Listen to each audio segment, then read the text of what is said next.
We have 2 dedicated inspectors who are going through Fairhaven and through portions of Suburban Centre for Confed and looking at the wellness center. So we are looking at our data and reviewing it from previous years to see if we see any changes. So I just wanted to give you guys a high-level overview from our perspective. So inadequate housing, we had 2 incidents in 2022. So far in 2023, there's none. Inadequate housing could be an accessory building or a garage or a tent that's being used or a rough form of living.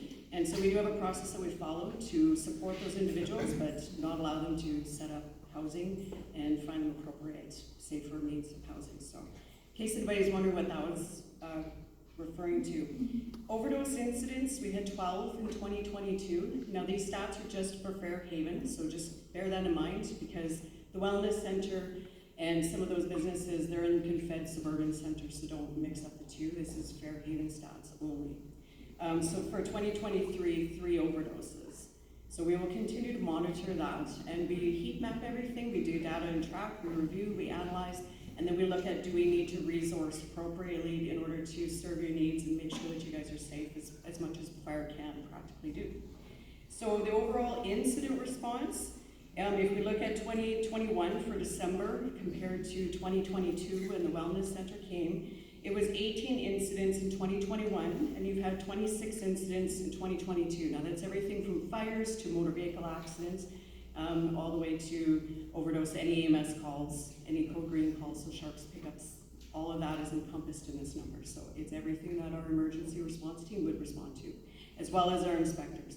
They're also tracking now through our CAD system, which I don't want to go in the weeds, but this is how we can actually map and provide data. So our inspectors are actually increasing some of the incidents just so that we can be more effective in how we analyze the data. So hopefully that's as straight as it can be. In January, we didn't see much change. It was 18 incidents in 2022, 17, so we actually dropped 1 incident in 2023. I'd like to think it's because some of the inspectors being so proactive, they do dedicate a 2-hour time slot along with police that they're actually going through Fairhaven and Confed as well. They do also do the strip up the field here between the 2 schools. I'm happy to report that it's 0 incidents so far, but it's definitely a spot that they are monitoring on a daily basis. This data is just for Fairhaven, but the inspectors are going through Confed and Fairhaven. They also do the downtown, so they actually have a tour that they're doing. So we actually have 2 inspectors dedicated daily full-time for the inadequate housed throughout the city. We do have 66 neighborhoods, and we have identified 56 neighborhoods have had inadequate individuals who weren't living in safe or adequate housing. So we are tracking and heat mapping it and then trying to offer supports where we can. So even when I tell you there's that many that we have identified, that doesn't mean they're currently still in those neighborhoods. A lot of them did take support. And the ones that don't, we try to work with them to get them into support organizations. So that's all I really have for you guys is data. I didn't want to eat up any airtime for police, but I'm happy to answer any questions after, or if there's a burning question right now, no pun intended. What part of Fairhaven are we talking about? Are we talking Camp Boney? Is that part of Fairhaven? Yes, that's Confed, but that is a part of where the inspectors are going. So now we're talking 2 different things then. Yeah. Yeah, the inspectors are going on through. one side of the street is Fairhaven, one side of the street is. Hold on. Yeah, so Fairmont is your split. You can have people come to the microphone to ask questions so that everybody can hear. Yes, please. Yeah, I do welcome you. Please come up so I can answer your question.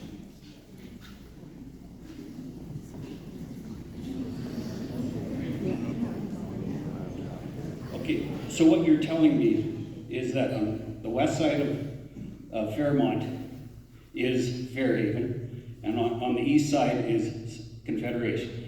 You're correct. So what we wanted to do is we looked at the data, 22nd being a splitter. So right now we've got our IT working on how do we pull out 22nd all the way south to where the wellness center is, so we can isolate that data so it doesn't get mixed into the rest of Confed Suburban Center. Confed Suburban Center has always been quite busy for our station, so we want to separate those 2 areas so we can see what's actually being, if there's any change, what we're seeing for changes. But we are looking at that data for Camp Boney, for the businesses there. I want to reassure you, they are there. Those stats are skewed already. No, those are just Fairhaven stats, because if I give you all of Confed Suburban Center, it goes way beyond, and it goes beyond where we would find these individuals. But definitely, we're working on it, and once we get that piece, what we're looking to pull out is that 22nd Street piece, and the east, that's basically adjacent to Fairhaven. That's what we're interested in, and once we pull that data, we are more than happy to share it. So, Like, we're open and transparent and not hiding anything. okay, so actually where the homeless shelter is Confed. in Confed. Yes. Okay, that's. And we are watching, so what I've done. So what we've done is we've looked at the incidents we had at the downtown wellness center, and we compared them back. That is one specific address. And so we've been looking at, from fire's perspective, have we been responding more here at this wellness center than when it was downtown? And they're very comparative. The one thing that was interesting to us is there's actually more people at this wellness center than what was in the downtown centers. But we continue to monitor all of it. But you're telling me that there's less happening now in Fairhaven? No, it's relative. That's what you said, you just finished No, I'll saying read it out to you if you want. It's not less, not at all. I'm telling you that data is not giving us anything alarming, but you are seeing a bit of an increase in the month of December. But then in January, we had what one happened in the less. month of December? But in January, for Fairhaven only, you had one less incident than the year prior. Okay. Can we have you go to the microphone, please? Thank you, so that everybody can hear. So is fire working on establishing a picture that includes Confed Suburban Yes. So that what we're and interested in, Fairhaven in that community as You bet. one Yes. tracking area? Yes. Because it's crazy that it's divided by a roadway and I don't do Because that's planning and development, but we definitely identified Confed Suburban Center is across the street. And so what we need to do is be able to data set just that area. And so we are working on it. It's just, we don't actually have our own dedicated sort of IT team. So it's basically, we've asked somebody who's capable of pulling that out to work on it, and it is a priority, but we do look at it. It's just I'm not able to give it to you in a report form because then I might be skewing the data. I would like for it to be mapped, and then we can pull it out. is there a place on Fire's website or something where we would be able to pull this data moving forward ourselves as a community? I would love to do that. We just don't have the capacity to be able to do that, but we do actually share it. And we'll share it to any community association for any neighborhood, whatever you would like. Like I said, we're really open and transparent. Get out. I don't need a mic, I'm asking you a question. I'm asking. Well, I've got fire up here, and I just will just ask this, what is the occupancy limits of the facility? Speak up, can you use the mic? Sorry, what is the occupancy limits of the facility? You mean the wellness center? Yes. Okay, so that church actually has quite a high occupant load because of the way it was designed, But for and the fire alarm sleeping. system. So there is no occupant load, and we've asked them to be prudent and reasonable. So my understanding is they're reducing by about 130 below the occupant load, but we don't have a posted occupant load for them.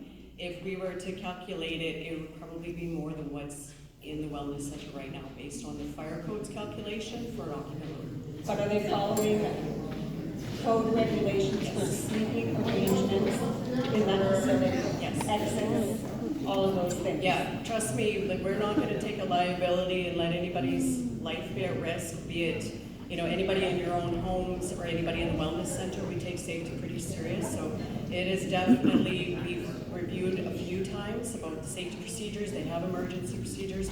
We've had a fire alarm incident there. It wasn't a fire, it's just the alarm bells were ringing, and we've had some medical calls. So we do continue to ensure that they are following all the regulations. Nobody can go below the fire code because the fire code is a minimum standard.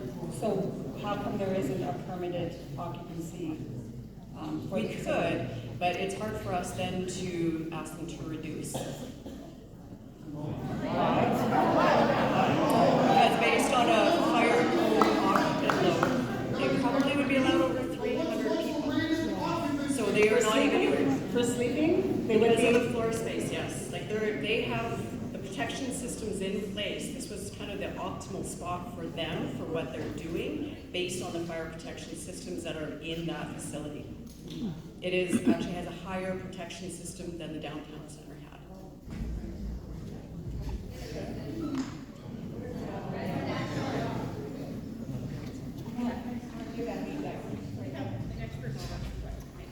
Yes, I'm the pastor at Fairmont Baptist.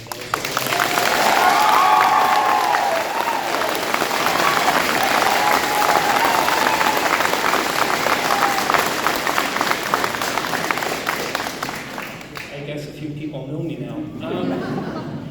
So I'm interested in this question about occupancy where you haven't actually registered how many people were in there. Does that include even before when the Jehovah's Witnesses were in that building? So when you say register, though, we don't Okay, register so people, determine but it's the an occupancy. occupant load. Yes, the So occupancy. there is an actual occupant load for the church. Now, we haven't changed it because there's no care home in this city or a care facility that's required to get an occupant load. It's an assembly occupancy. This is a residential because of the sleeping. So we don't actually issue occupant loads in this city because we don't have the capacity, and most of them are actually limited by how many sleeping you have for individuals. Nobody's going to sleep standing up for the most part. Does that make sense? It makes sense. My concern is that as a resident in this community, one of the things I think we're all concerned about is the lack of due diligence that was even put into place before.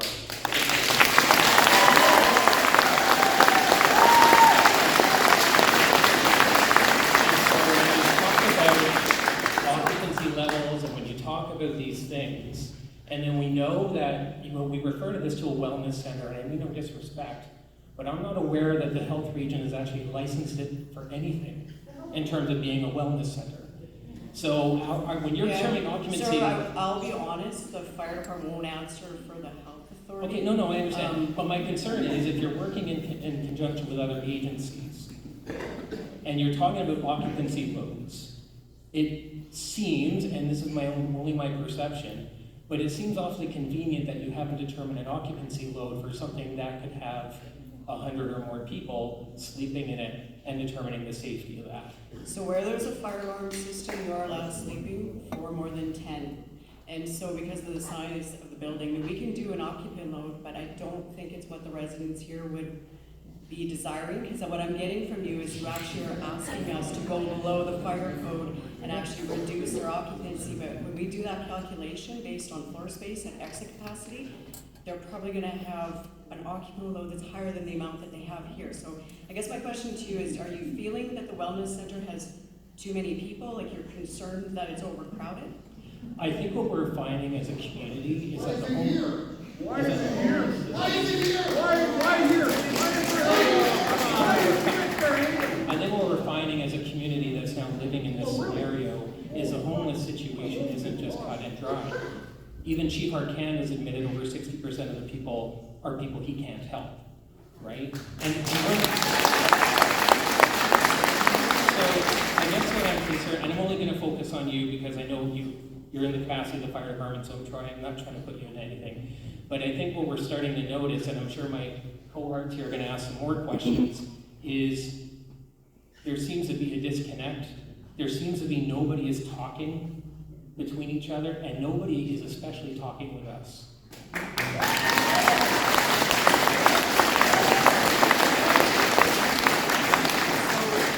will say personally, I've been to 4 meetings. I know the fire chief who's away right now, so Chief Reagan's here on behalf of the fire chief. He's gone to at least 3 meetings, so I would like to think we've been don't mind me asking, because we're There's not been some at the aware of wellness center. There's been some with a few of your community members here tonight. Oh, and I'm sure there are going to be people that want to ask questions about a lack of But I just want reporting. to reinforce, we are open dialogue.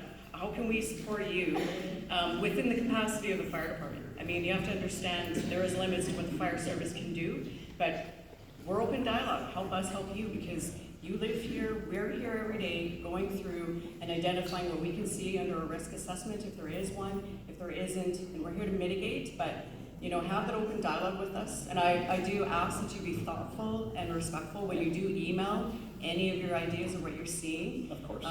But we're open to it. We have received multiple emails, and the inspectors have gone out to address any concerns immediately. Okay, I'm gonna give up because I know there are other questions and I know we have limited time. So.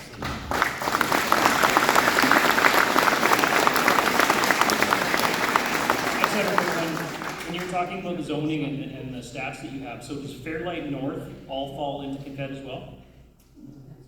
No, that is Fairhaven, Fairmont, I do believe, and I don't have a map with me, so don't quote me on this. I think the hotel is in Fairhaven. It's 22nd Street that actually, and Fairmont itself that divide the neighborhood. Does that make sense? Yeah. So you got a little bit of the businesses in Fairhaven, but the piece I think it's, like I've been getting emailed about the Tim Hortons, it's not, it's in the Confed. That was Okay. it. Yeah. Thanks. Okay, thanks.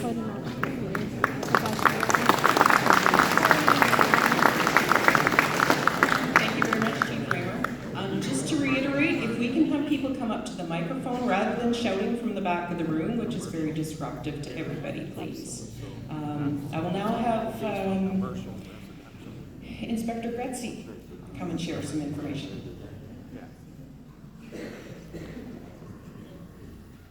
Good evening, everybody. Can you hear me if I stand up? My name's Tanya. I have been with SPS for 22 years and proudly call Saskatoon my home. Born and raised here.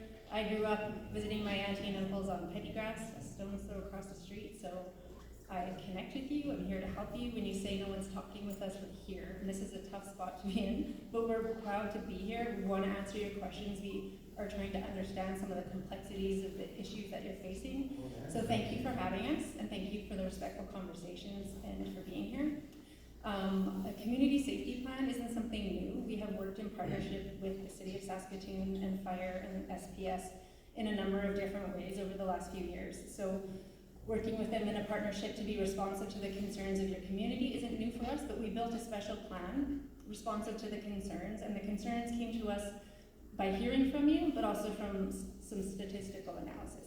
I will not pretend to be a statistician. Public safety, law enforcement, that's my jam. We have several crime analysts that work at SPS that are highly talented statisticians.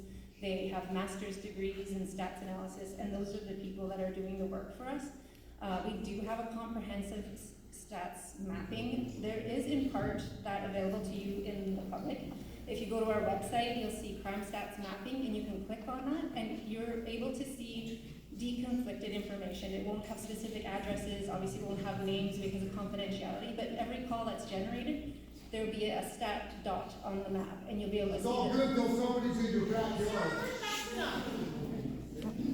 One more, Mr. Don. So what I was trying to say is those maps are available to you. You can see the parameters, which streets we're measuring. When you click on the community that you want to measure, you'll see the streets that are measured. You'll be able to see different colored dots and a corresponding report for what type of crime is happening there. So you can do it by Fairhaven, and you can do it by the Confederation area. So our analysts are looking at both of those, and we're able to do that easily. We have access to that information. So that is easy for us to do right now because it's an existing program, but one thing that's important to know is that we analyze reported crime. So if it's not reported to police, we don't have the information, or we aren't able to use that in our statistics. And when we use statistics and cops are put on dots, if you aren't reporting and we don't have the information, it's hard for us to be responsive to what we don't know. But with the information coming from the community and the dialogue and the concerns and the frustrations, and then looking at some of the statistics for the area that we're looking at, we have joined partnership in this community safety plan with Fire in the City. And speaking for the police, our contributions to that plan are our alternative response officers. I don't know if you're familiar, but it's a tiered policing approach. It's an unarmed sworn officer who works for the Saskatoon Police Service, and they are used in a different capacity, they employ de-escalation, they do lots of partnerships, community building, trying to connect people to resources to stop the cycle of some of the things that we find challenging for social disturbance types, nuisance types of calls. So they're a special type of tiered policing that's being applied to our project and our plan that we are now implementing down here in Fairhaven. The other resources that are on there from the police is our bike unit, which typically works downtown. Those resources have been redeployed to the area, and the other one is our, forgive me, but for the safe construction site, there's an 8-person task team community mobilization unit. Thank you. Should have had a Starbucks before I came. And I'm talking fast because I'm nervous because you're all staring at me. Let's take a little breath. Our community mobilization unit is an 8-member unit that was developed in response to concerns we heard from Pleasant Hill when the safe consumption site was being developed. That was developed by our service and supported by City Hall, so we had full-time team members there, 2 officers, 24/7. Those resources have now been redeployed to the plan that we built for your community. So we have our community mobilization unit, we have our alternative response officers, we have our bike unit officers are all full-time tasks. You will be seeing uniformed members in marked cars every 2 hours. There will be drive-bys, walk-throughs the park. People going in, the ARO specifically go in and they try to work with, educate, and help build up the resources within the center so that they're better able to service the people that are living and using their services. And then on top of that, we have more random patrols. We have more sergeants driving through, so that's more when they're able to. They're spending time in your area, but all of those other resources are dedicated to the plan that was built for your community. So that's kind of a moving target. The statistics that we're looking at are a short period of time, but it's something we're looking at and analyzing on a weekly basis.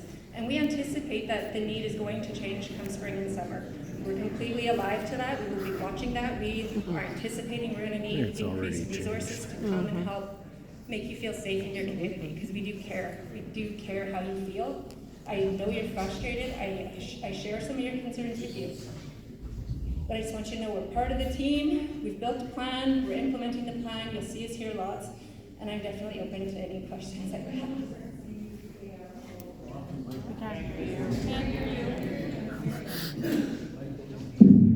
When will we start seeing the ARO and this plan be put in place? When is It's that? in place. It began. I have not seen an ARO person. Give me your address. I'll look.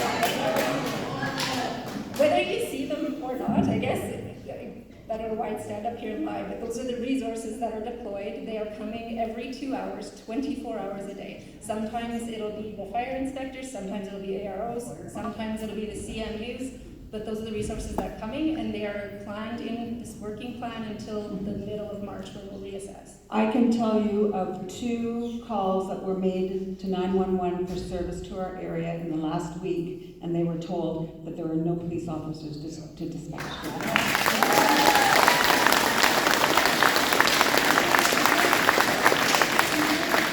So when you call at a point in time and there isn't an available, if you don't stop interrupting, I'm going to take you outside myself. You've been asked, you've been warned, you're causing a disturbance. You're disrupting this for every other person here. If you have a polite question, you get in line with everyone else. Otherwise, that's enough. I'm just asking. It's not your turn to ask. And if you want to know who I work for you, but you need to be polite. I work for all of you. I'm here to answer to you as taxpayers and as part of my community, but don't be disrespectful. As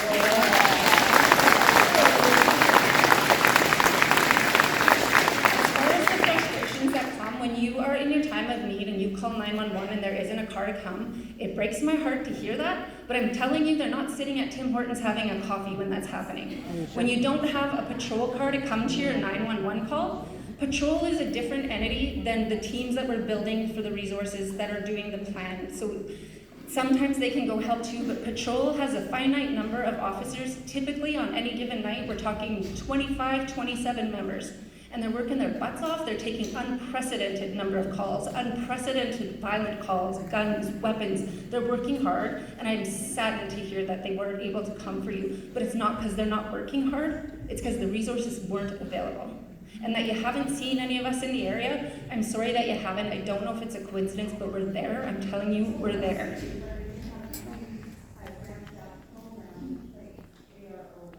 I'm here to tell you about it. I'm talking to you about it.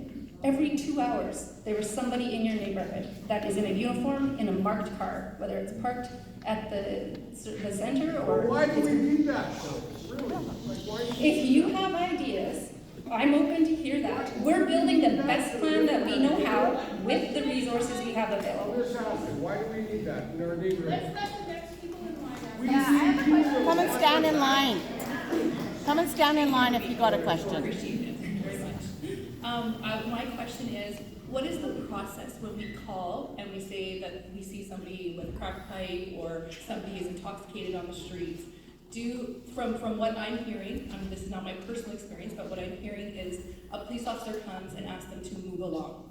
That's not a solution. So I'm just wondering, is there something that's actually in place? Like, do they get taken to a place where they can sleep off their drunk, or they can, because if we're asking them to move along and they're in a state, a frenzied state, what they've been on drugs, that endangers someone down the line if we're just asking them to move along.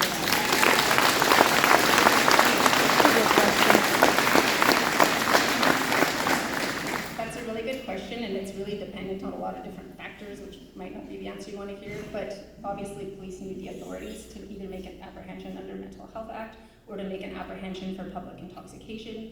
If there's an investigation that we're entered into, there's different things we can do there. Sometimes we don't have those authorities, so we try to use dialogue and presence and talking people into, can I get you to resources? Can I take you to a place of service?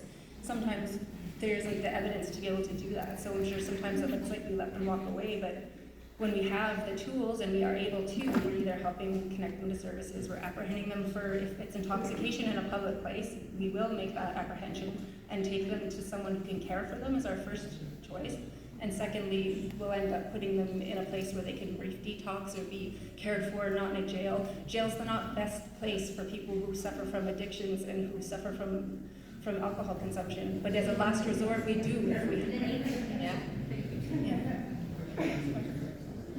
My question is probably more for Chief Arcand, if he has bothered to show up. But what specific programs are put in place to help the people at the center get jobs and get housing and get off drugs? I'm so sorry, I can't answer this question. That's what I want to know, and the person that could answer it isn't here. So it's incredibly disrespectful to us as a community that he doesn't.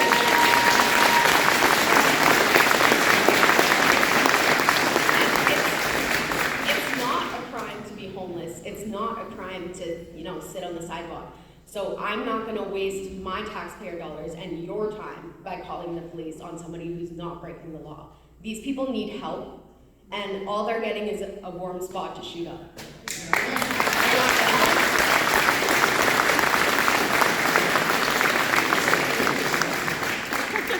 of all, I'd like to, I appreciate the police. I come from a police family, okay? I have worked in this field for 21 years, and I'm sure you all know who I am. I don't get the choice to come home and take care of my kids. You guys didn't give me, Arcand didn't give me any choice to raise my children away from my clients. What do I do when they show up on my door? Because they will, because I live on Camponi. I'm supposed to what? Hide my two boys. I'm a single mom. I can't even work my second job overnight because everybody thinks this is a great idea. This isn't a great idea. It wasn't a great idea downtown, and it wasn't a great idea here. I could give sure my life to help anyone, but there has to be boundaries. This is not to be in a residential area. No.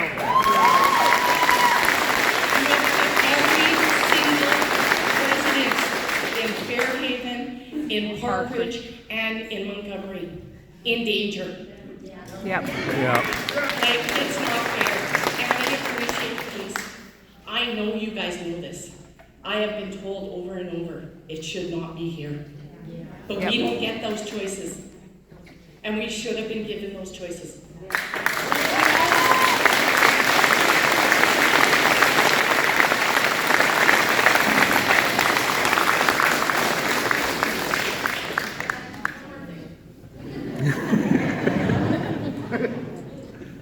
As a single mom, I would like to say, I can sell my place for $98,000. I lose $150,000 since I wellness moved in. I will be going and staying at the wellness center because I can't afford it. So maybe Chief Arcand could have thought of that. Where's the compassion?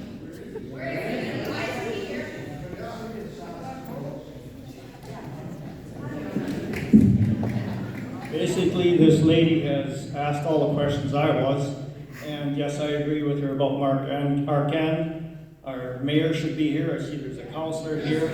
If they showed any respect like we're supposed to, why didn't the city have a few meetings prior to this wellness center? Yes.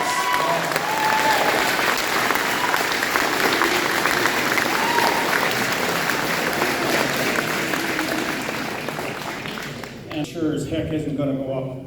And what makes me sick to my stomach is the fact that what brought all this scenario into place in Fairhaven was due to City Court cleansing to build a rink that the city can't afford.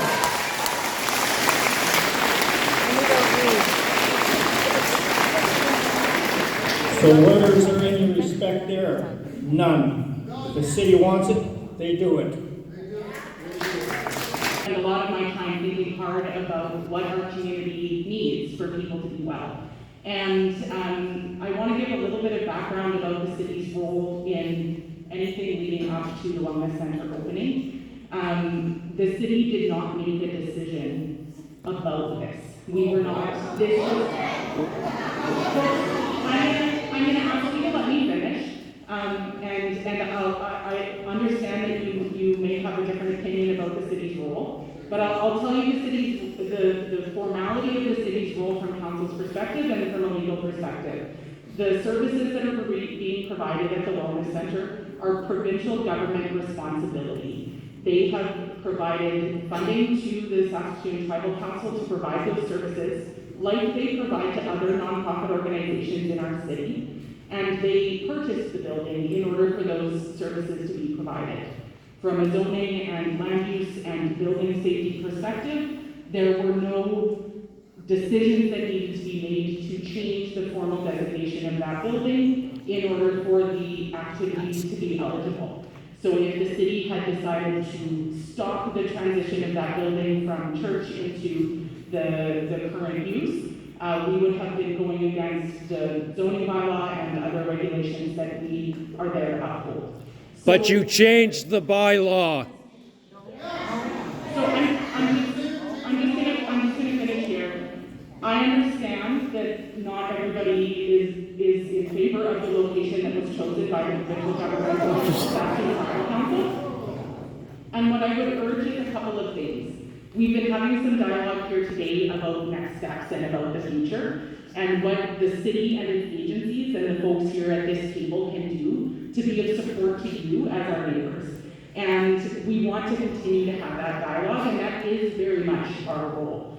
I also urge conversation about what else is missing in our community and what folks need to be able to be well and safe.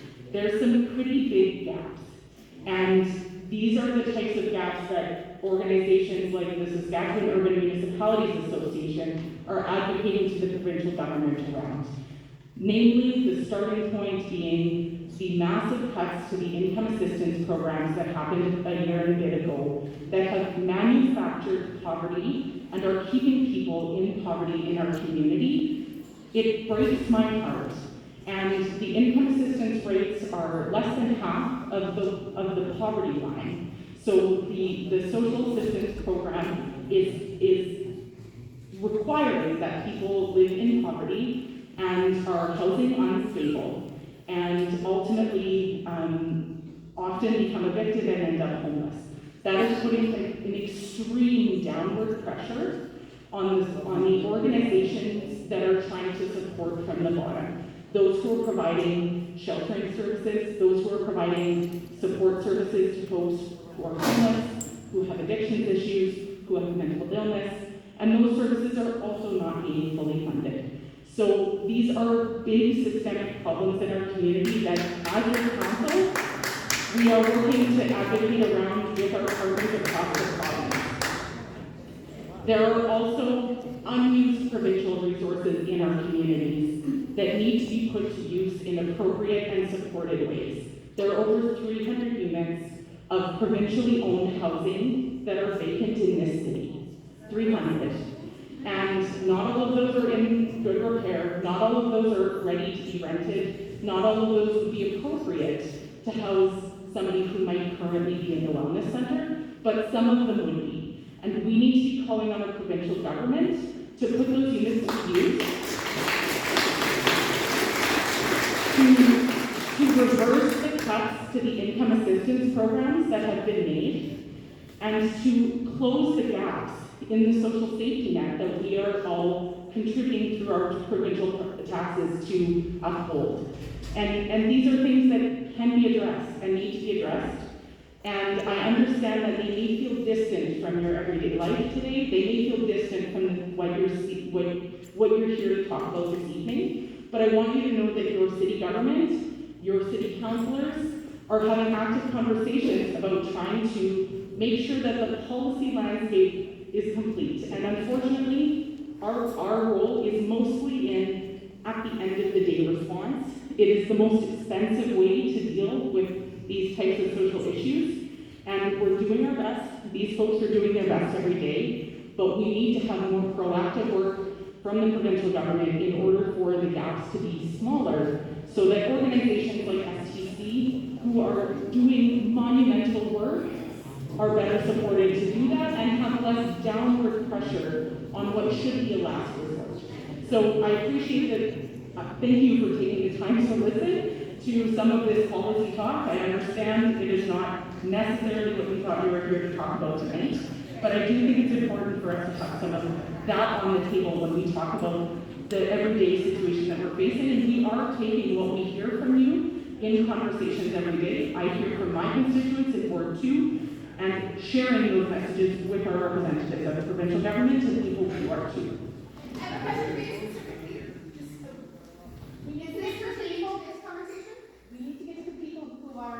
I'm not leaving, so I'm happy to answer more questions as they come up or after the meeting.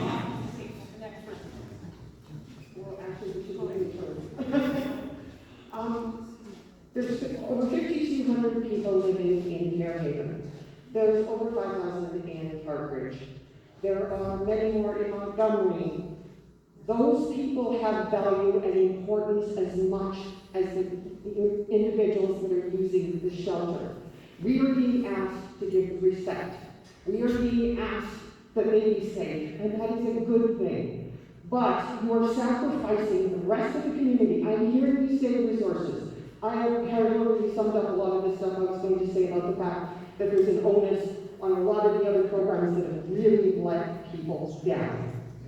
But we are here. We have children. We have families. And we are being asked to go over this hole and have someone who may be in a psychotic state. I have my own mental illness problems. I luckily have AIDS for myself. But you have people, I trained as a psych nurse. They are not supposed to be expected to be nurses, doctors, psychiatrists, drug addicts. We've had people who have literally had to save people in a bus shelter who were ODing. That is not something a community should be asked to tolerate.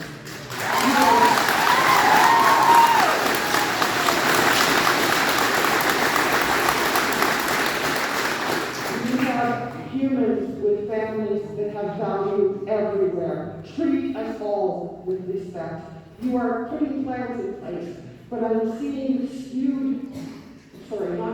statistics that aren't accurately reflecting the individual areas, and I thank you. I actually have been experienced in the fire department, but you've got, how do I put this? Certain entities are using your staff and skewing them to make it appear that we are not going through the most stressful time I have seen, and I don't know how long. Thank you.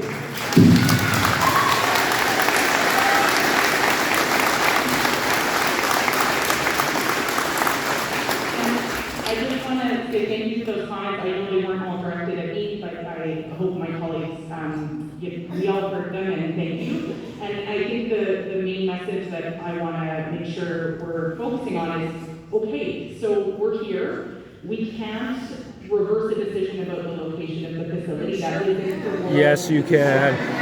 You can. That isn't the role of we are here to respond, and so if there are ideas of what we can do to support, that's what we're here, and these folks are absolutely listening. And while sometimes the way in which we want to parse the data isn't as readily available as we'd like it to be right now, they're not pretending that that they aren't hearing concerns or that there isn't anything to respond to, and that's what the safety plan has been built around.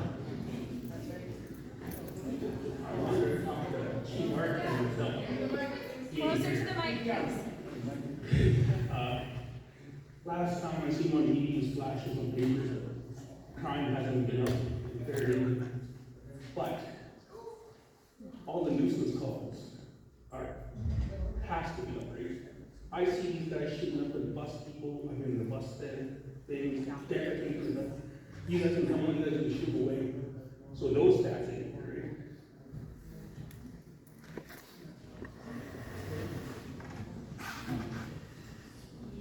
Yes, the violent crime part is correct on both neighborhood analysis compared on a 5-year average to kind of compensate for the difference in stats of COVID and whatnot. Shows that there hasn't been an increase in violent crime, but there has been an increase in a few different types. And one of the most common ones would be mischief, for example. That's what we call it social disturbance calls. There's been some increase. It's mostly in the Confederation area. No, we report on every statistic that's required to be collected. That's a national standard. We don't pick and choose what's actually. So when you shoot away that reporter, I think what your question is similar to the one that the woman asked earlier, perceiving that we aren't doing anything about it. We're just talking about the limitations of our And I think one of your community members rightly said that what we're facing with this social dilemma police isn't the right remedy for that. We're doing our best to address the areas of crime and safety, and your perception of public safety in your community is important, but the right remedy is for somebody overdosing in a bus shelter isn't to arrest them with a it's not overdosing, just shooting up.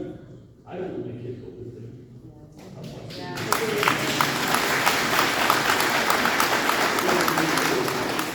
So this might be a bit of a catch-22. When we're stuck or frustrated, we're trying to deal with a call and a person who obviously needs resources and support, more so than getting thrown in jail. In part, that's what the Wellness Center is trying to fill a void of the lack of services that there are for us to take. There's lack of treatment, there's a lack of support for us to take. Okay, one thing, what can we do to catch her back there? What can I do?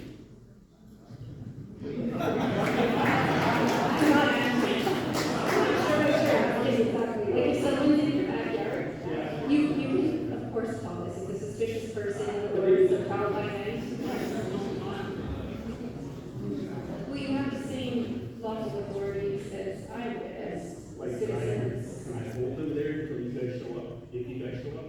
You could. It would be your choice. That's a difficult situation for yourself in. All the races, they come to my yard, I'm going to race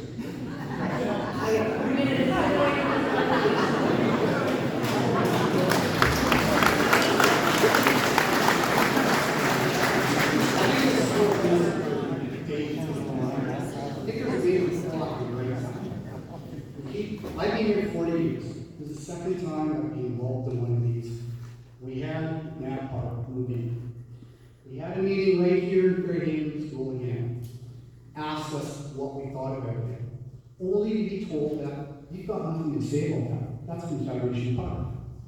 We've got this happening again now with the Wellness Center. It's in Confederation Park. Just a question to these people. How many people are here from Confederation Park? Okay, we have one. But my point is, we were told you can't say anything because that's Confederation Park. We need this to change drastically. This is Fairhaven. This is not Confederation Park.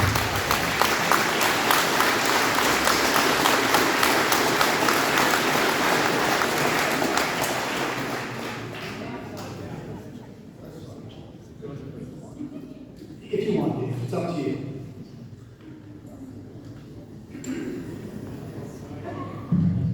You see that. So you're saying we could take that Confederation Suburban Center, which is the east side of Fairmont, to 22nd Street and made that part of Fairhaven.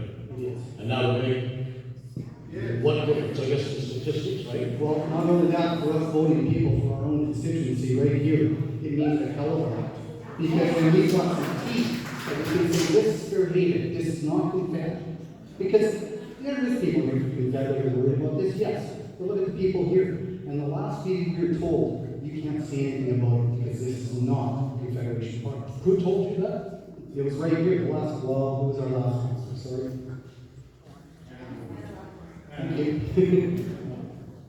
No, I don't know. So anyhow, that Did the city tell you that? Or? That was at this meeting. It was, we asked if we could have it changed because we did not want that part building was brought here. Fortunately, it did work out. They did a beautiful job on it. They haven't had a lot of problems. I did not have any problems with that. You know? But look at this. We've only had this how long? And look at these people. I've never seen, in 40 years I've lived here, I've never seen this many people in a meeting.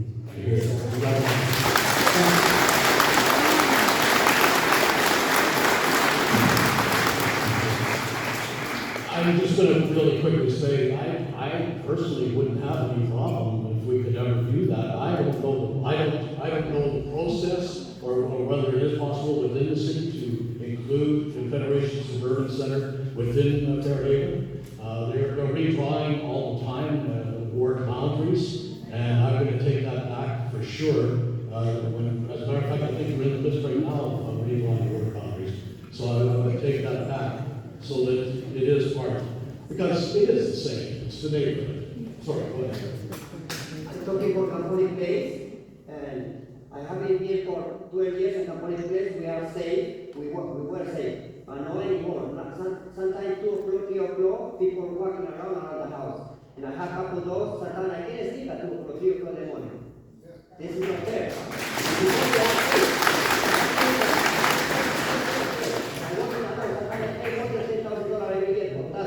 Now, my house is nothing.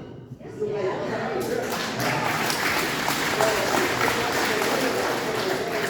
because if you know the government can pay my house, and I will do it. Because I'm a single father, and I want my children to be safe. I don't want people working every time by my house around 3 o'clock, 4 o'clock, and looking for something else, and coming outside and see it. So we can do anything. So is there any chance they move it? Please. Because I work on my house.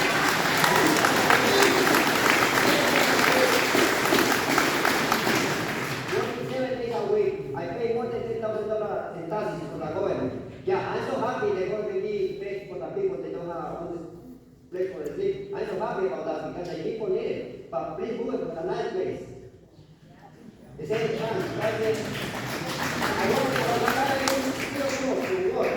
There's people walking around the house. 3 o'clock, 4 o'clock. I have a couple of doors and there's parking. I open the door, there's people outside. Who are they? I don't know, it's crazy. So I said the chance to move it from here. So you're not going to be happy with my answers. All right? I just want you to know that right off the bat. We can't move it. The city can't move that. This is the process. Just because it was their decision to place it there. Any chance I see them buy my house, I will do it. Well, but the other thing that I want to say, and this backs up what we've been hearing from police and fire, and I really want to express that they have been working so hard in terms of developing this plan. They took this plan basically from what was going on First Avenue and developed it and rejigged it for the neighborhood, which is a residential neighborhood, which is so much different from the downtown neighborhood. And you see coordination between the city police department and the fire department, but you don't see that kind of coordination in other cities. You don't see that kind of cooperation and collaboration. So I'm really happy that they've been able to do that. It's going to make a difference. My other point is that when you see that person and your dogs are barking, call police. And wait a minute. Oh, I'm not going to call police. They never come. Or I'm not going to call police because the last time I called, they didn't come. What we need is the data. You heard the assistant fire chief talk about the data. We need you to make that call every time you see something nefarious happening. And if you think that you're wasting your time doing it, you're not, because you're putting a dot on that map that's very important for police and fire to make decisions, all right? And to help them establish their plans. We've got spring coming up. We need to be as proactive as possible. And so, for what it's worth, if you're at all interested, I purchased fridge magnets with the calls that you can make to police to sort of sway a vote. For needle pickup as well. I'll tell you that as soon as you make that call for needle pickup, they will be there as soon as they can, within 10-20 minutes, to pick up those needles. You have to get up there behind there if you want to ask questions. I can only answer the questions that people are asking. So I want to sleep, so I can sleep for my life, because sometimes I don't really go. So how can I do it? I have to work. I have to pay my house, I have to pay tax, I have to pay everything, and I have business too. So at 3 o'clock, sometimes I go to sleep, 4 o'clock I don't sleep, and I have to wake up to go work. So you guys don't have to stay outside, you cannot those parking, and how can I sleep? It's my story now, and before I was sleep, I'm not anymore. I agree.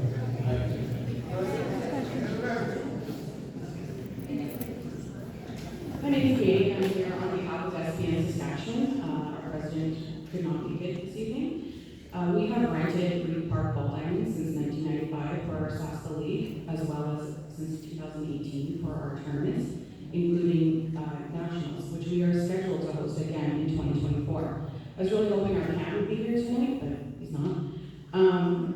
Simply and the sole reason that we are now, and I'm letting City Council know, we are pulling out. We are no longer renting our diamonds.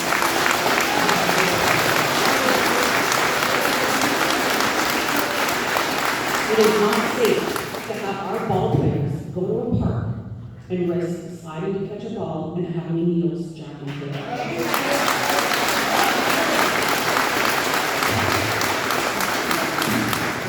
Now, I will also let you know that we have relocated to Reed Park from Umia because Umia is not a facility where we can host our tournaments. We need to have a minimum of 4 diamonds of the size that they are, and there's only one facility in Saskatoon that has that, and it's Reed Park. Now, because of the shelter opening and us having to relocate, we are being forced to go outside of Saskatoon. Not only that, but our women's league has refused to play there for the upcoming 2023 season. They are not going to relocate. This is all solely because of the shelter being there. Because our council stated that they are not allowed, anyone using that facility is not allowed to use drugs on their premises. Where are they going to go? The park right next door, where there are benches, where there's trees, where there's swings. I can go to the ball and play a physical activity within my own community where I've lived in Fairhaven for 38 years. I can no longer go there and take my child and let her go play at the park or watch a ball game because there is a chance of needles, people defecating in the ballpark, everything. I'm taking a drive around there in the winter. This is winter. I took a drive down there 2 weeks ago at 10:30 in the morning on a Wednesday. The amount of garbage lived within that park is more than after a ball tournament, which I have run ball tournaments and I pick up that garbage after. There was also a person sleeping underneath the tree. Why is the person sleeping underneath the tree when the homeless shelter is under the away?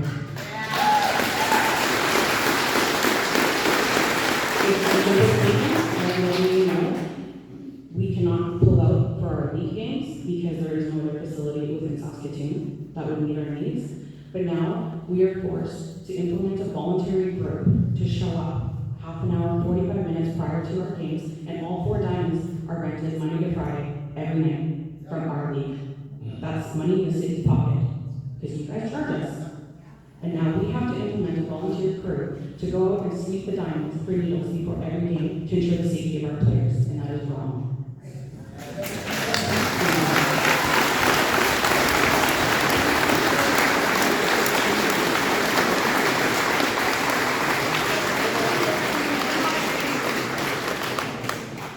Just as a reminder, it is 8:37, so we will entertain. No. Entertain a few more questions and then we'll need to wrap up. So go ahead.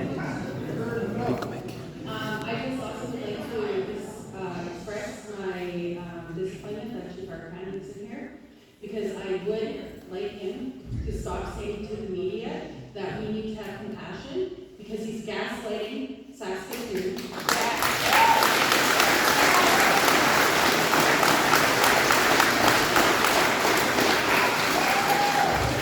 Making it look like we are not compassionate people. We are asking for safety.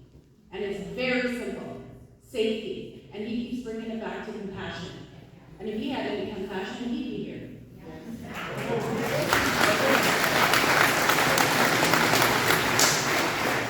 And the reason why there's a person sleeping in the ball diamond is because Chief Arcan says that those that are not allowed into the wellness center because they're so-and-so too much, for whatever reason, they are not accepted, and that is not the STC's problem. That is whatever they do, which is where do they go? Fairhaven. So technically, it's our problem, it's not a Saskatoon problem. And so, and my main concern is, no one's mentioning that there will be sex offenders coming into this area. And what, they're not staying at the shelter during the day, they're wandering around, 2 schools, big schools, kids. Now, I didn't say my kids to go biking downtown, but my kids do have a right to go biking around the neighborhood. And we shouldn't have to worry about sexual offenders and stuff like that. And I highly doubt you're doing any police checks, any security checks to make sure that there are no sexual offenders in that building and pedophiles. But yet you're bringing them into our neighborhood and putting them around our kids. And what safety plan is there for our kids? What are you doing to put women and kids from sex offenders and pedophiles? Because they're out there and a residential area is a perfect place for them to pray. So, should I get my kids bear spray? I don't know. Thank you.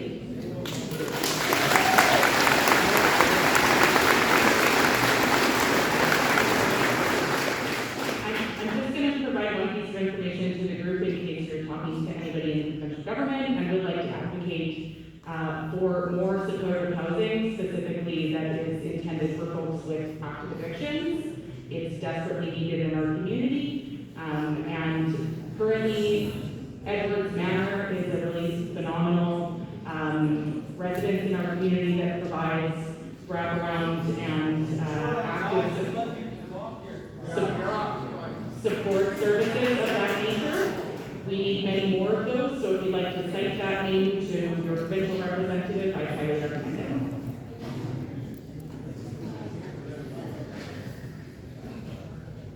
This question is for Mr. Curtin, and I guess for we're wondering, were you aware of changes to the zoning bylaw 9833 on July 25th, 2022, which specifically added keeping of borders? Were you aware of that?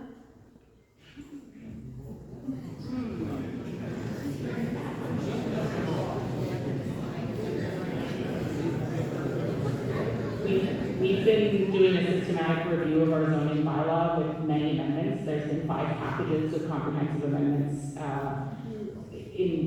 brought forward, and there's another one coming to modernize. Well, let me just read the whole thing. So under that bylaw, 8770 4.3.2, you guys amended the zoning bylaw that allows for keeping of borders and developments not requiring permits. Therefore, you didn't have duty to consult our community. And that is the reality of what has happened here. The city of Saskatoon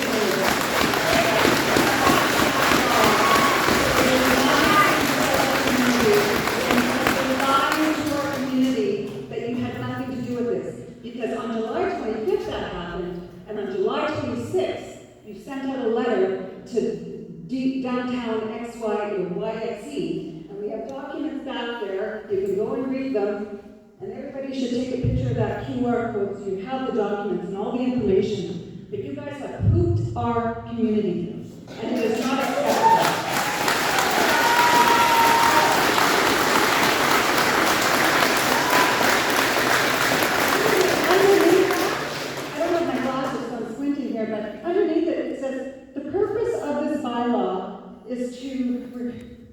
regulate development in the city of Saskatoon to provide for the amenity of the, sorry, perfect, the amenity of the area and for the health, safety, and general welfare of the inhabitants of the municipality in accordance with the provisions of the official community plan. So your plan was to build a downtown area, move all of the people from the shelters to another shelter in our area, and I'm all for helping homeless people. I am all for it. But when we've got addicts and people suffering from mental health, we need facilities for those people outside of the residential area, and that's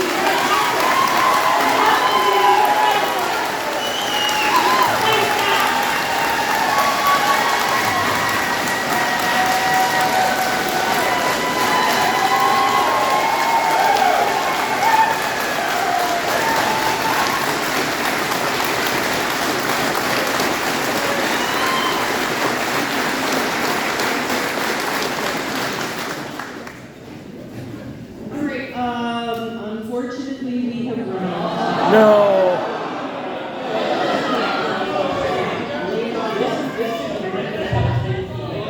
On regular meetings, and it was intentionally booked until 8:30. So it seems like it was booked until 9. It was for 9, so we still have 15 minutes.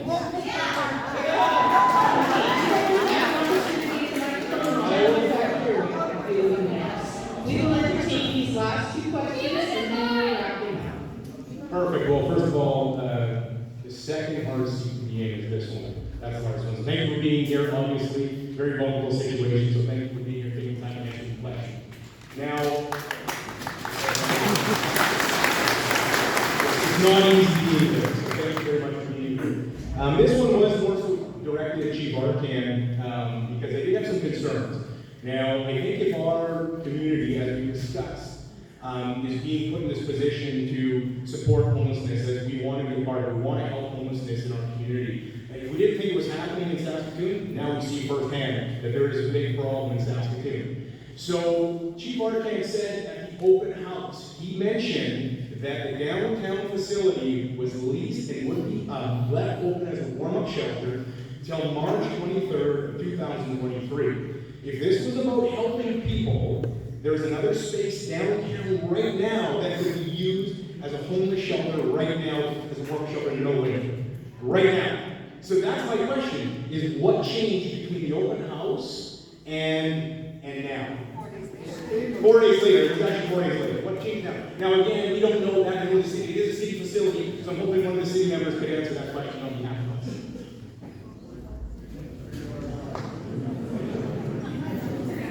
So, as you can imagine, operating 2 facilities versus 1 requires more staff and more funding, and funding wasn't available for the operation of the warming space. I need to be clear, though, that a warming space and a shelter are not the same thing. And so the Saskatoon Emergency Measures Organization has been working very hard to coordinate all of the facilities in Saskatoon that can be made available for warming on cold nights.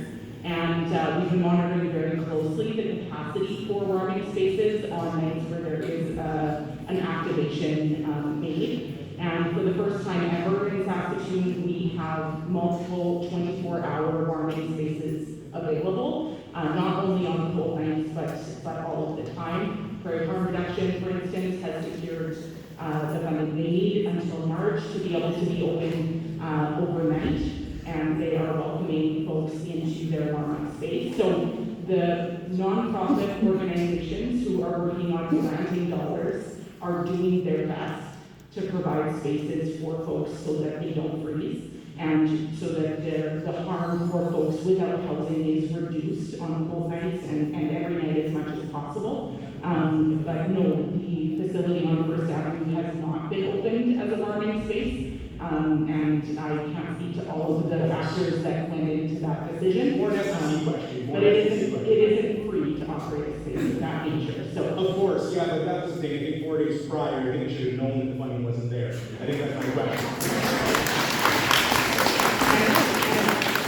FTC has been evolving their programming very actively actively trying to respond to the needs in our community. And that work is very dynamic. Having worked in the nonprofit sector myself, I can tell you that sometimes things look really promising and then the grant doesn't come through.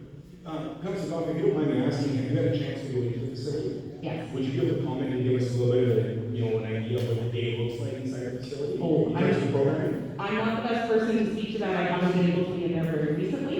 But I know that STC is interested in helping people to have that picture, so I know they weren't able to be here tonight to share some of that. Maybe Councilor Burton or Chief Bramer or somebody would like to speak to what it looks like in the facility. They'd probably be better positioned.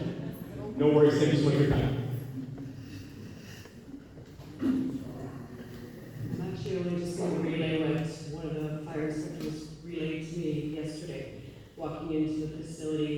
There were quite a few individuals in the area as a warm-up. So I do understand, your question about the warm-up location, because our understanding is yes, there is about 50 to 60 that are accessing the wellness center as a warm-up, but also then there's the shelter beds.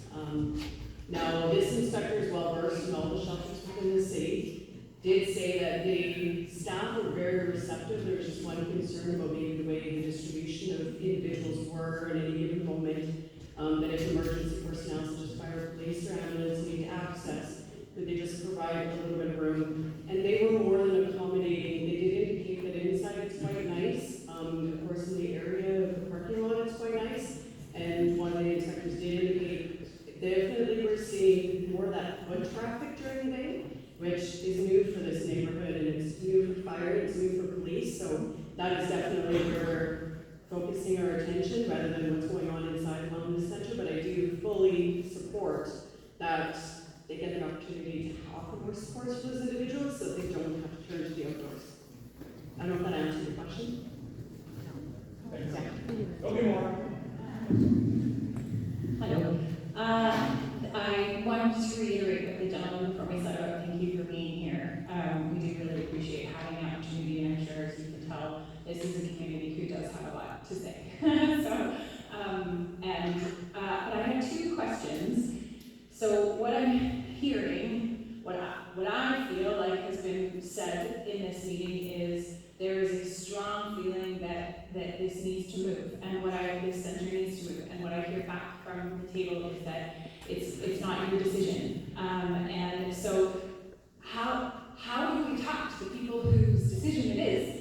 And how do we take that back to them? How do we have a meeting, with, if it's the province, how do we organize that so that we can take that back? Can our councillors, do you have I'm sorry for my ignorance on politics, but do you have a platform you can take it back to the province and say, this community is crying out for your attention and something does need to be done and someone needs to be present, there needs to be a face, there needs to be someone to answer, because we can be out here all we want, moaning and complaining and talking about all of the things that are making life difficult in Fairhaven, but we're not saying it to the right people right now. So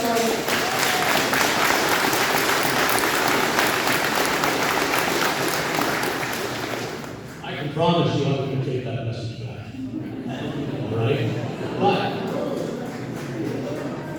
won't you think it would be so much more powerful if everybody in here took that message to them as well? That's what I'm not So you have MLAs.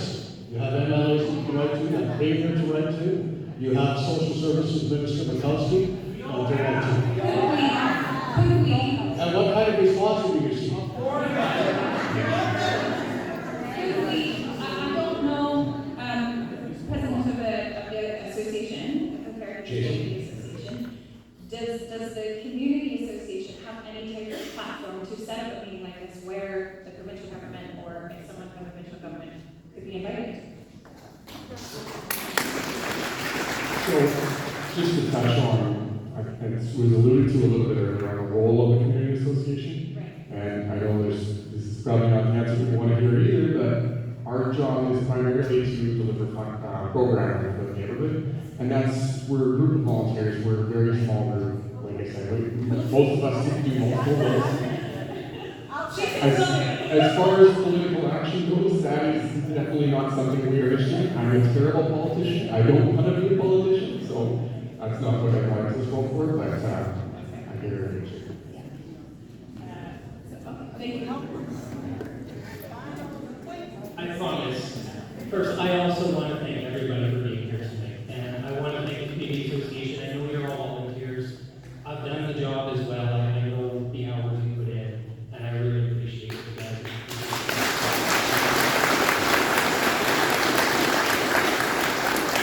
I think as a community, I think, in all honesty, we want to see a win-win solution out of this. We want to see the homeless get all the help they need. And if it's part of our community can help with that, we're willing to do it. We're willing to be a part of the solution. I don't think anybody here is so up in arms. But the problem is everybody we take it to, it's becoming very clear that politicians are viewing this as a failure. Because if it was a success, they'd all be clamoring to take personal accountability for it.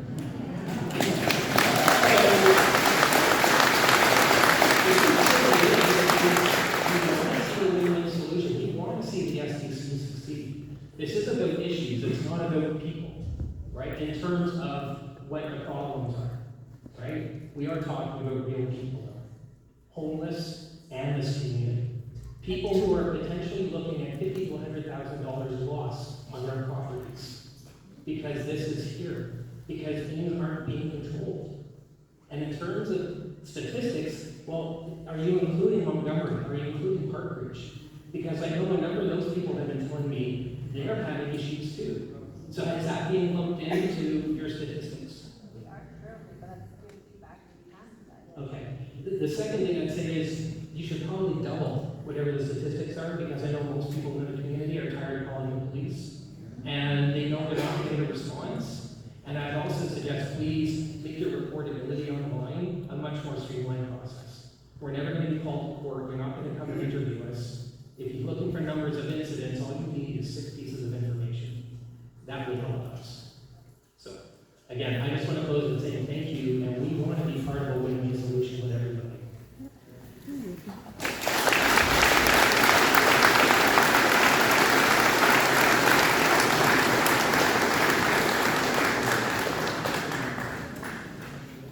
I would really like to thank all of you. And it's been lively, but it's been respectful.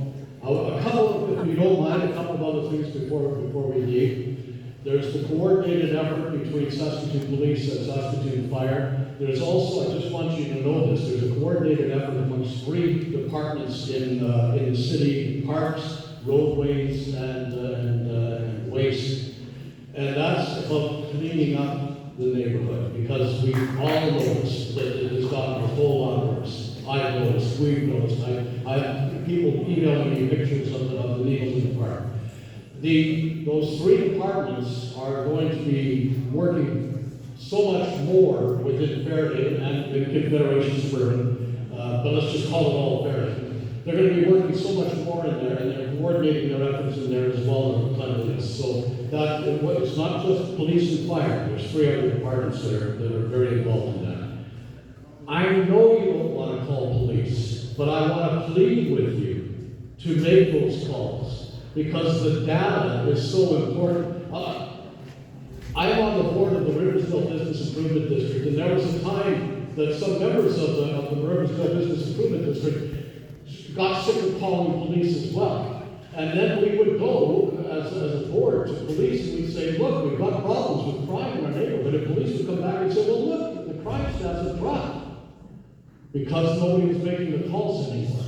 So in Riversdale, we're hammering on the members of the Riversdale Business Improvement District to make those calls. And I just plead with you, don't be afraid to call 911. If you see a needle, again, I've got these fridge magnets. I want you to come up and get one. I've got numbers here for you to call for the needles. I've got numbers to call for if you see somebody in distress. The last thing that I want to see is somebody videotape somebody who's in distress, put it on social media, and not call police, because then they're creating a danger for the community. That person who took that video of somebody in distress and did not call police leaves that person who's in distress, who could have been overdosing, that's the danger.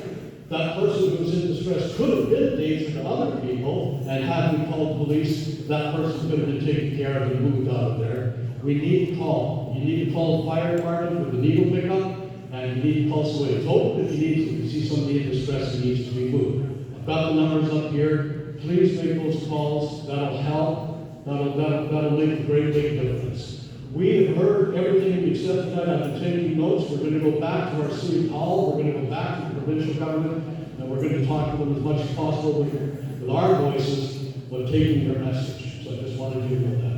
Please ask them not to renew the lease. Sorry? Please ask them not to renew the lease. I do too. Do that too. I know you're going to form later, but keep doing it. I'd just like to say thank you very much for attending. There's one thing that we are missing as a whole. When's our next meeting? Who is going to contact the next, set up the next meeting, and who's going to process it? I phoned the provincial government. I phoned the federal government. I phoned David Kirk to make sure somebody in politics was here.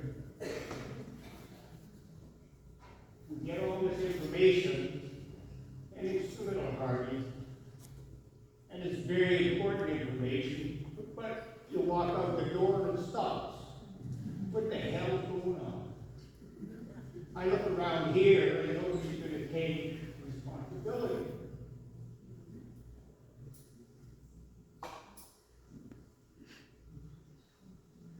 Who's going to set up the next meeting? I talked at the open house to our camp, and I asked him to communicate with the community association, with the Fairhaven community. I haven't heard a word, and he said yes. And it's not even coming.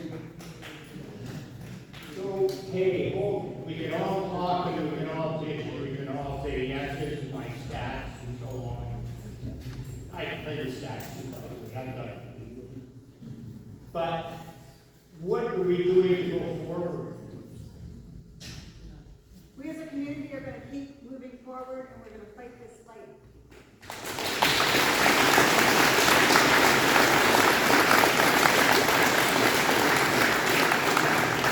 Where does the council stand on this? I haven't heard Dave say where he stands on it, or Hillary. Are you guys okay with this coming into our neighborhoods? I don't hear any opposition from our representatives.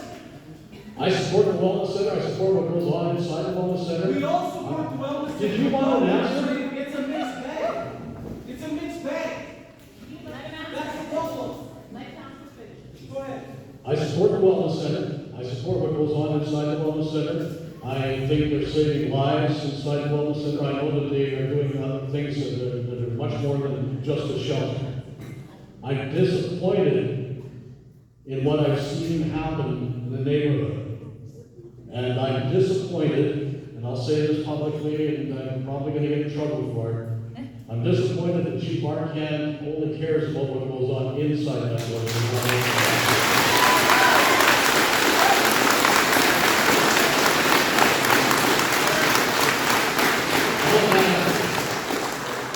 And I'm going to continue to work with police and fire and with the three departments that I talked about to make this neighborhood as safe as possible. Again, I can't move the center, but I can. What we can do is what's going on outside the center. That's what our focus is. I can answer that question 1,000 times about whether we support it or not. That really doesn't matter because our job is what happens outside, and that's what we're doing our best to do. One quick question. Is there any addictions and mental health services within that facility that is helping to detox and help these people improve their lives? Is there any of that? I don't know that. We don't know that. But how does he get his funding if he doesn't have those services being provided? And how do you call it a wellness center? You can't.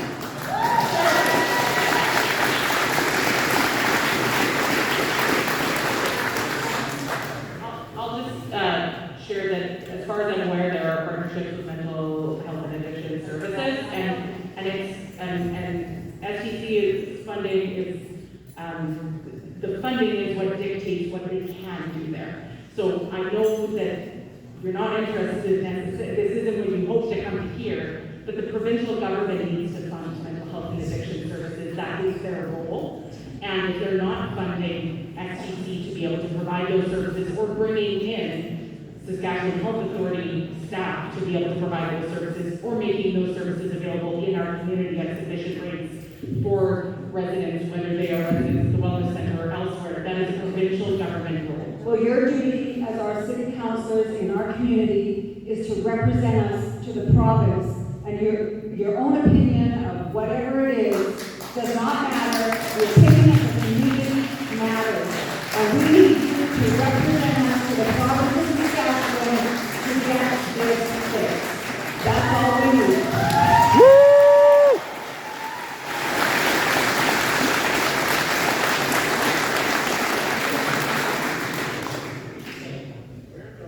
I'm an addictions counselor.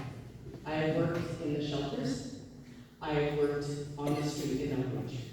You cannot put active users with anyone who is trying to get sober and come up with a grading outcome. That is unrealistic. You have children, you have women, you have men and women. You got sexual effect, people who have been sexually abused, sleeping in a dorm. You have active users. You have children watching that. You cannot put them all together. If Chief Arcan would have said to me, I'm going to put a women's shelter and children, I would have said, okay. If he would have said to me, I'm going to put reintegration of a men's halfway house, I would have said, okay. If he would have said women halfway house, okay. Because you cannot mix everybody together. Did we not learn from the lighthouse? The lighthouse is too much. So why are we repeating it? Every single community organization puts a damn Band-Aid on. And it's a Band-Aid after Band-Aid after Band-Aid, and it all rolls out. And we redo that Band-Aid. We'll just kind of shut up. It's okay. It's real people that are dying out there. Real people that deserve more than a safe injection site. Deserve more than sleeping in a shelter or a bush. I have my own cousin. I would never put her in STC's Wellness Center. I wouldn't. And second I have one more question. Is there a safe injection site here in Fairhaven? No. Then why is there an advertisement for it?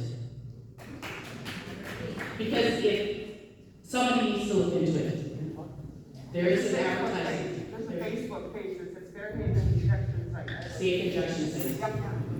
So it's an illegal one, and by God, if you bring a safe injection site here, you will be buying my house. And I'll just clarify, the city of Saskatoon does not bring provincial services to one location or another. The provincial government funds organizations to provide those services and helps provide those locations. I'm on the same page as you. I want every resident in our community to have dignified housing that provides them the supports that they need to be safely housed. But you cannot. And I am continually trying to find ways to take that message to the When we talk about homelessness, right? There is a huge component to homelessness, and it's mental health and addictions. And until we address that, nobody can be housed. You cannot put an active user in a house. That housing breaks down in a week. Okay? So we set them up for failure. So why? Why did we not take the $5.5 million and make a detox center? We have 12 beds. What are we doing? The we is the provincial government, and we are supporting those messages when we speak with them. It is the provincial government, and I 100% agree with you. However, you guys as the city, you need to advocate for these. This is you take care of the city. That should be a conversation between you and the provincial government. And we're working with our colleagues in other cities across the province who are facing the same challenges, and we're taking those messages directly to the provincial government in meetings with ministers. I've got this script from a meeting, one such meeting that happened just last month. The mayor's been making press conferences about this. We absolutely are, and thank you for that feedback. And I just want to say one thing, though. I'm offended that Chief Arcand and STC call us out to do volunteer work. I work in this field, I work enough. So when I come home, I appreciate the respect.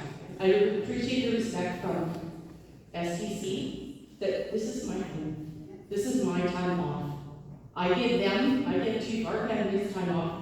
I'm not at a store banging. So for them to go on the media and call all residents out to go out and help, we're not trained to do it.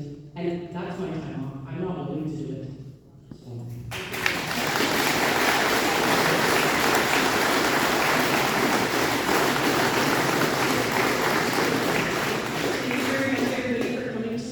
We know this is a challenging topic for everybody. We appreciate that we could have been here for hours and hours and hours this evening, but in order to respect everybody's time, have a safe